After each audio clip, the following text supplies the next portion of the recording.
وما انفقتم من نفقة او نذرتم من نذر فإن اللہ یعلمہ، جو بھی تم اللہ کی راہ میں خرچ کرتے ہو اور جو بھی نظر تم باندھتے ہو یا نظر گزرانتے ہو اللہ کی جناب میں، تو اللہ کے وہ علم میں ہوتا ہے۔ نظر کے بارے میں نے عرض کیا تھا کہ قرآن مجید میں اگرچہ یہ بات تو ہمیں معلوم ہوتی ہے کہ اگر نظر مانی جائے، منت مانی جائے، تو پھر اس کا پورا کرنا ضروری ہے۔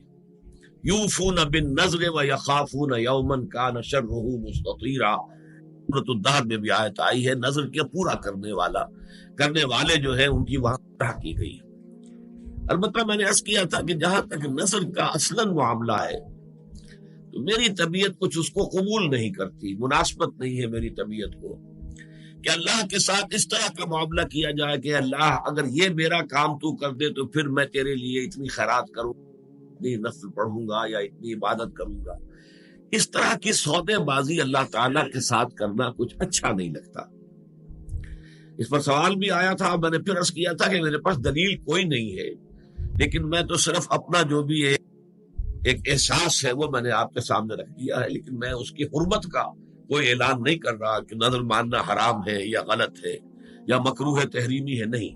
لیکن یہ کہ بس میری طبیعت اسے قبول نہیں کرتی۔ اس اجتماع میں جو حضرات موجود تھے ان میں سے ہمارے ایک عزیز نے پھر مجھے حدیث نبوی جو ہے وہ پہنچا دی، جس سے کہ میرے اس خیال اور احساس کی پوری تائید ہو گئی۔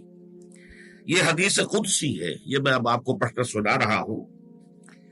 یہ حدیث قدسی جو ہے احمد ابن حنبل رحمہ اللہ کے مسند میں موجود ہے، اس کے علاوہ بخاری شریف میں بھی موجود ہے، حضرت ابو ہریرہ سے بھی، حضرت عبداللہ ابن عمر سے بھی۔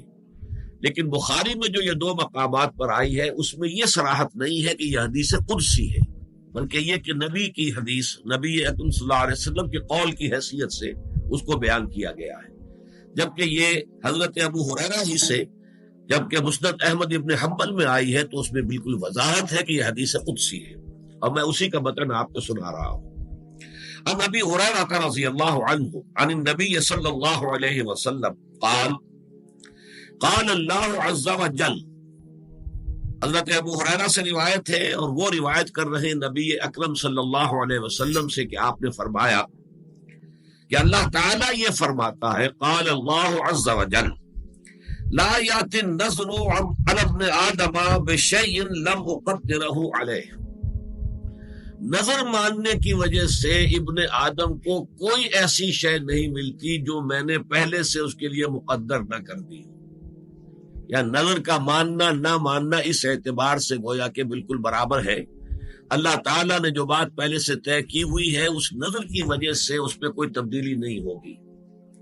فرمایا قال اللہ عز وجل لا یأتی النذر علی ابن آدم بشیء لم اقدرہ علیہ ولکنہ شیء استخرج بہ من البخیل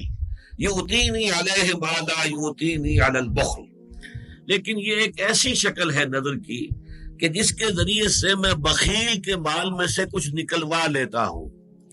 اگر یہ بخل جو ہے اس کے اوپر مسلط رہے اور وہ نظر نہ مانے تو وہ مال نہیں نکالے گا، وہ نہیں صدقہ و خیرات۔ نظر کے حوالے سے کم یہ کہ کچھ غرباء کا، کسی مساکین کا کوئی فائدہ ہو جاتا ہے، بھئی یہ فائدہ ہے، باقی جہاں تک میری تقدیر ہے، میرا فیصلہ ہے، وہ اپنی جگہ برقرار رہتا ہے۔ تو اس سے بہرحال میری وہ جو میرا ایسا احساس تھا، اور اس پر میں نے اللہ کا شکر ادا کیا کہ وہ احساس جو ہے وہ بہرحال بنا تو قرآن اور سنت کے مطالعے سے ہے، مجموعی مطالعے سے جو ایک ذہن اور مزاج بنا ہے، اس میں بعض چیزیں واقعہ یہ ہے کہ فٹ نہیں بیٹھتی، اور پھر یہ کہ جب ان کی تائید مل جاتی ہے کسی آیت قرآنی سے یا کسی صحیح حدیث سے تو پھر یقیناً خوشی ہوتی ہے۔